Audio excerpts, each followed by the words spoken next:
Aujourd'hui, beaucoup d'entrepreneurs en Afrique veulent vendre à l'international, que ce soit des services, des produits, de l'e-commerce ou même de la vente de formation. Mais très rapidement, ils se heurtent à un problème majeur.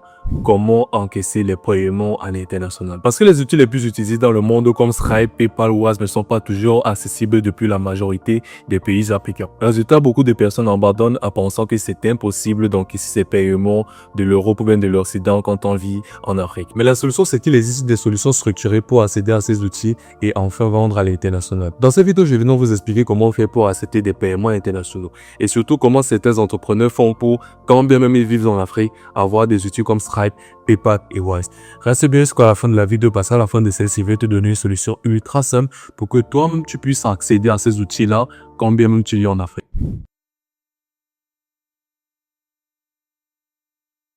Quand on vit en Europe ou aux États-Unis, encaisser un paiement en ligne est relativement simple. Il suffit juste de créer un compte sur des plateformes comme Stripe ou PayPal et la relier directement sur le site internet et puis paf.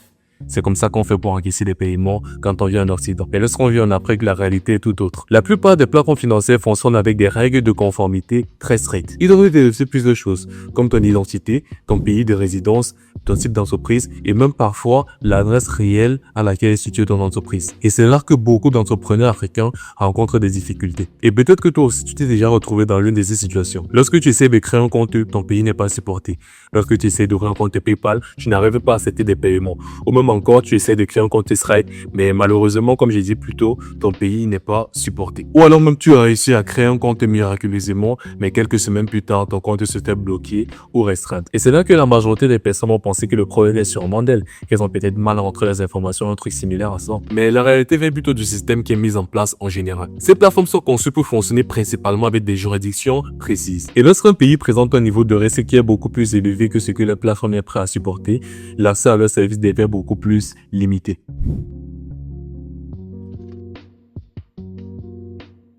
Face à ces difficultés, beaucoup d'entrepreneurs africains cherchent des solutions rapides sur Internet. Et très souvent, ils tombent sur des méthodes qui leur promettent de contourner le système de vérification de ces plateformes-là rapidement. Par exemple, acheter des comptes Stripe qui sont déjà créés, utiliser des comptes PayPal qui ne leur appartiennent pas, utiliser de fausses informations pour créer des comptes ou encore pire, utiliser des VPN pour masquer la localisation de leur pays afin d'essayer de créer des comptes sur ces plateformes-là, tout simplement. Et le problème avec ces solutions, c'est que les plateformes financières sont devenues extrêmement strictes avec ce type d'alternative-là. Elles analysent énormément de données. Elles vérifient l'identité de l'utilisateur, la cohérence des informations fournies, l'origine des transactions et surtout l'activité réelle du compte qui a été créé. Et lorsqu'elles détectent une anomalie, la conséquence est presque toujours la même. Le compte se fait bloquer ou restreindre ou bien fermer définitivement. Et c'est pour cette raison que beaucoup de personnes disent aujourd'hui, Stripe m'a bloqué, PayPal a limité mon compte ou encore Wise a suspendu mon profil. Mais dans la majorité des cas, ce n'est pas la plateforme qui crée un problème. C'est la structure qui est utilisée qui n'est tout simplement pas adaptée à leur situation.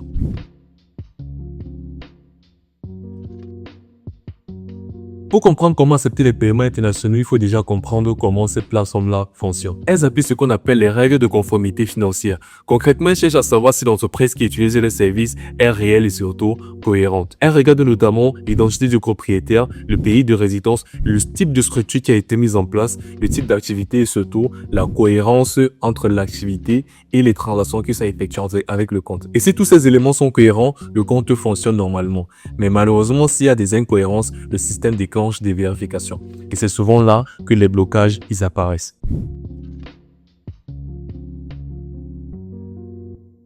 Maintenant, la question principale est la suivante. Comment certaines personnes font tant bien que mal à accepter les paiements internationaux malgré le fait qu'elles vivent en Afrique? Et la réponse ici n'est pas magique. Elle se situe simplement dans la structure qui est utilisée pour opérer à l'international. Les plateformes comme Wise, Stripe et PayPal fonctionnent avec des juridictions précises. Cela veut dire que pour utiliser ces outils, ton entreprise doit être enregistrée dans un pays qui est accepté et où ses services sont pleinement supportés. Par exemple, beaucoup d'entrepreneurs africains utilisent des structures comme une LLC américaine, une LTD britannique ou d'autres juridictions compatibles avec ces plateformes. Et si je te demande pourquoi, c'est tout simplement parce que cela leur permet d'ouvrir par la suite des comptes professionnels compatibles avec Stripe ou PayPal, d'avoir accès à des comptes multidevises et surtout d'envoyer et de recevoir des paiements internationaux plus facilement. Et beaucoup de personnes, lorsqu'elles découvrent cette solution, peuvent être amenées à choisir la LLC américaine. Sur le papier, la LLC peut sembler attractive. Elle est souvent présentée comme une solution simple pour les entrepreneurs internationaux. Mais dans la pratique, beaucoup d'entrepreneurs africains rencontrent rapidement des difficultés avec la création d'une LLC américaine. Tout simplement parce que les plateformes financières ne regardent pas seulement l'activité. Elles regardent aussi la situation réelle de la personne qui contrôle la société, donc l'entreprise. Par exemple, lorsque tu essaies d'ouvrir un compte professionnel sous les structures financières comme Wise, Stripe, même PayPal, ces plateformes vont te demander de fournir des informations supplémentaires, comme par exemple le fait de fournir une adresse physique qui est réelle. Et généralement, lorsque tu crées une LLC américaine, on te fournit une adresse virtuelle. Or, lorsque tu essaies de relier par la suite ta LLC à des structures comme Wise, Stripe ou PayPal, comme je l'ai dit auparavant, ils vont te demander de fournir une adresse réelle, ce que tu n'as pas lorsque tu crées une LLC américaine. Ils vont aussi te demander très probablement des preuves de résidence américaine attachées avec ces LLC que tu as créées, ou parfois même des informations fiscales liées à la présence de l'entreprise aux États-Unis. Et c'est souvent à ce moment-là que certaines personnes se retrouvent bloquées. Parce que créer une LLC américaine reste relativement simple. C'est par la suite de l'utiliser convenablement avec des structures financières comme Stripe et PayPal qui devient beaucoup plus compliqué si tu es résident africain ou bien si tu ne vis pas très précisément aux États-Unis. Et c'est pour cette raison que le choix de la structure juridique qui va avec la création de ta société est extrêmement important lorsque tu essaies d'accepter les paiements internationaux dans ton business. J'ai d'ailleurs fait une vidéo complète à ce sujet où j'explique exactement les avantages et les inconvénients de créer une LLC américaine et surtout pourquoi le choix de la LTD britannique est le choix que je recommande pour les personnes qui souhaitent déclarer leur activité et surtout créer une structure conforme pour pouvoir accepter les paiements internationaux. La vidéo sera disponible quelque part ici ou ici et tu peux cliquer directement dessus si tu veux savoir pourquoi moi personnellement je recommande la création du LTD comparé à la création du LLC américaine. Maintenant revenons au sujet principal. Créer une société à l'étranger ne suffit pas.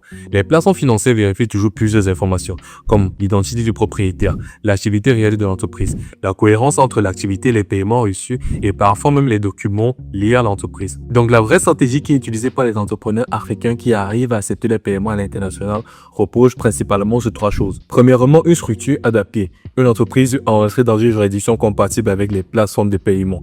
Et à cette étape, je recommande vivement, comme je l'ai dit auparavant, la création du LTD comme structure pour déclarer son activité. Deuxièmement, les comptes professionnels correctement configurés.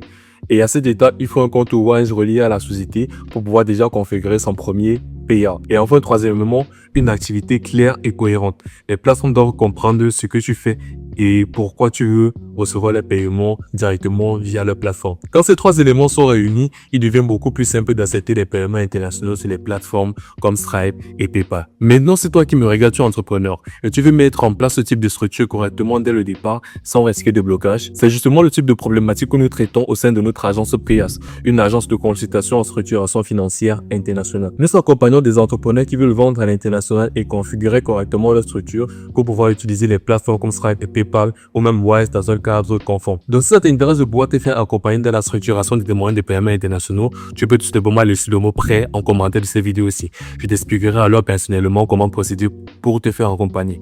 Ou alors tout simplement tu as le numéro de l'agence Brias directement en description de cette vidéo aussi et en commentaire épinglé. Tu pourras directement utiliser ce numéro là pour contacter l'agence et poser ta problématique. Donc si toi qui me regardes, tu es entrepreneur et que tu vis en Afrique et que tu veux savoir comment procéder pour accepter tes paiements à l'international, il faut retenir trois choses importantes ici. Premièrement, le problème ne vient pas de ton activité. Deuxièmement, les plateformes financières comme Stripe, PayPal ou Wise fonctionnent avec des règles de conformité très strictes. Et troisièmement, la solution consiste généralement à utiliser une structure adaptée pour travailler avec ces outils-là. Donc, si ça t'intéresse de savoir plus à ce sujet-là, je sors des vidéos régulièrement pour t'expliquer exactement comment fonctionnent ces plateformes financières. Et surtout, je t'explique comment éviter les blocages lorsque tu parlais avoir un compte sur les structures financières que j'ai citées auparavant. Donc, si c'est le genre de sujet qui t'intéresse, fais-le moi savoir tout simplement en laissant un like sur cette vidéo-ci et en t'abonnant tout simplement. Tu resteras à jour sur les prochaines vidéos qui vont sortir très prochainement.